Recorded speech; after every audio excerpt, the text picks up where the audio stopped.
在一个小村子里，有一个穷孩子叫小明，是个孤儿。他家的房子很破，到处漏雨。他家对面住着一个富人家，他们家的房子就像宫殿一样漂亮，家里的狗窝都比穷人家好。富人家的孩子非常瞧不起小明，还经常嘲笑他。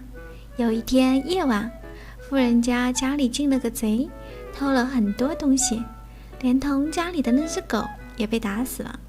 第二天天还没亮，小明家就被人敲门。小明打开门一看，居然是富人家的孩子，一进来就指着小明说：小偷，自己家穷成这样，不去靠自己的努力，还干起这么不要脸的事来了。小明一脸茫然，他一直在睡觉，根本没有去偷东西啊，很明显他是被人冤枉的。来不及解释，富人家的孩子已经叫了一群人进来，把小明打了一顿，还逼着他吃猪食。小明受到这样的侮辱，却不能反抗，看着他们把家里的东西全部破坏，把家里唯一的猪杀死，内心难过极了。他愤怒地告诉穷人家的孩子：30年河东，30年河西，莫欺少年穷。富人家的孩子轻蔑地笑着走了。小明离开了这个令人伤心的地方。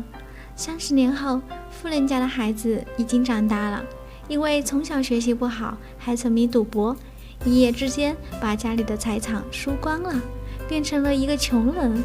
有一天，他去一个公司应聘，他居然很意外地得到这家上市公司老板的亲自面试。这个老板看起来非常好，立马给他安排了一个工作，就是在门口做看门大叔。对于他来说，有工作已经很不错了，因为家里还有病重的老母亲。直到30年后，他已经很老很老。有一天，董事长过来了，告诉他自己就是当年被他污蔑偷东西的穷孩子。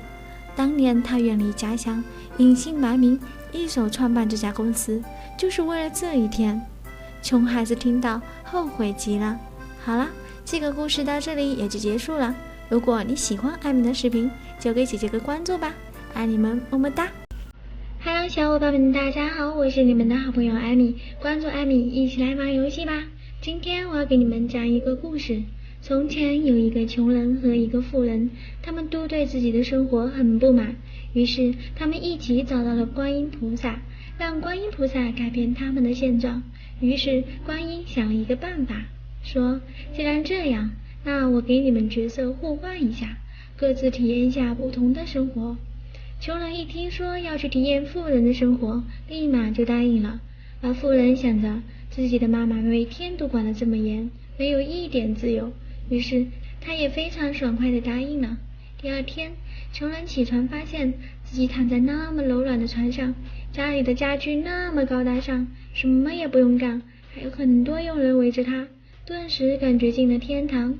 有了钱以后啊，他觉得以前的妻子实在是太土了，实在比不上千娇百媚的小姑娘。于是啊，他娶了一个又一个，把糟糠之妻丢在一边，自己生活得无比开心。那个富人变成穷人后啊，觉得非常自由，过得也很开心。可是有一天啊，他出门一看，发现这个村子里的人过得非常贫穷，生活十分艰苦，有些孩子都上不起学。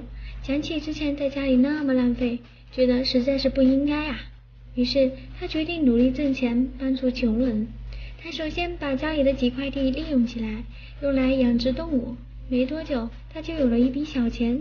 于是他拿着钱去雇佣一些人，然后再扩大养殖范围，最后拿进来的钱创办私塾，让穷人的孩子接受教育。同时还找了一位非常美丽善良的女子做老婆，一家人过得非常幸福。而那个穷人也有人找他投资，但是他害怕承担风险，于是就拒绝了。由于他不会挣钱，还每天花天酒地，他的结发妻子气不过，于是就离开了家。终于因为赌博，穷人破产了，而富人又重新成为了富人。好啦，本期节目就到这里啦。在这个故事当中，你们学到了什么呢？我们下期再见吧。大家好，我是艾米的好朋友。由于身体原因，艾米让我来给你们讲个故事。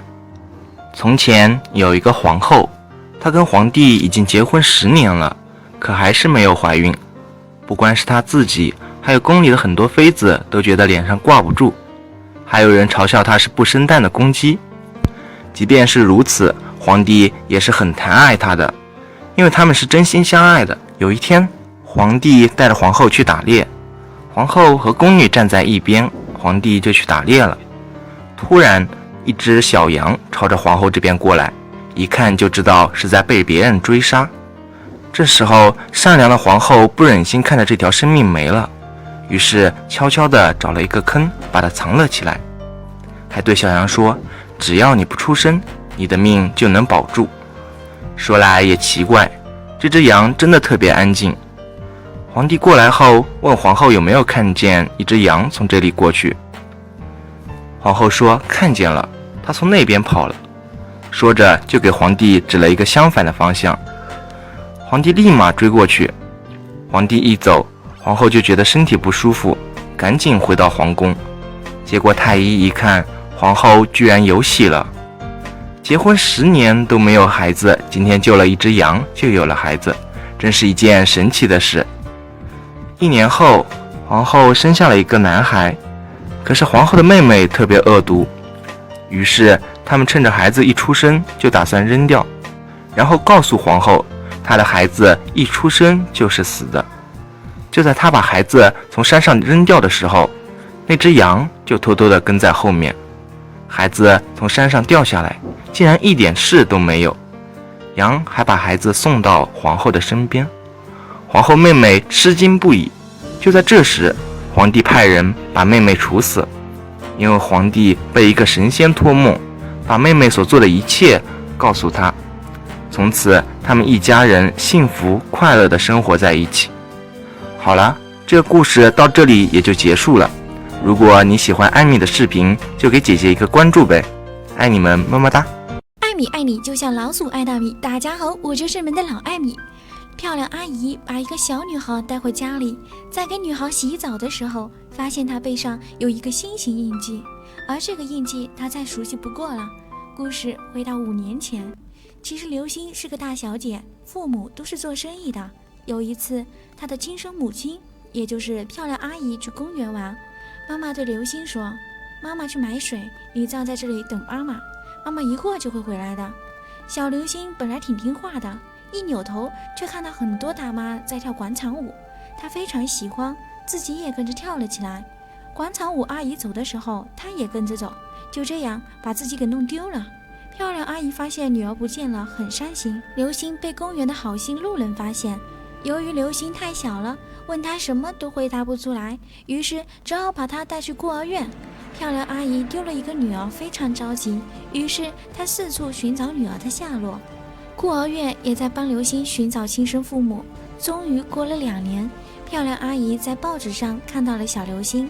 可是漂亮阿姨来到孤儿院时，刘星恰好在同一天被琪琪带回了家。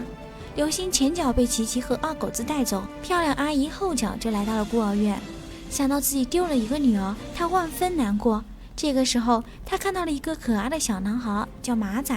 于是漂亮阿姨把孤儿院的马仔收养回家，为了弥补对女儿的亏欠，刘星和马仔在同一个学校的同一个班。当刘星第1天走进这个班级，马仔就知道刘星是漂亮阿姨的女儿。他害怕自己有一天会失去荣华富贵和母爱，所以处处捉弄刘星，连开家长会都不让漂亮阿姨来。但是马仔不知道的是，刘星身上有一个新型胎记，这个胎记足以证明刘星就是漂亮阿姨的女儿。漂亮阿姨会认自己的女儿吗？小伙伴们发挥自己的想象力，下集剧情由你来决定哟。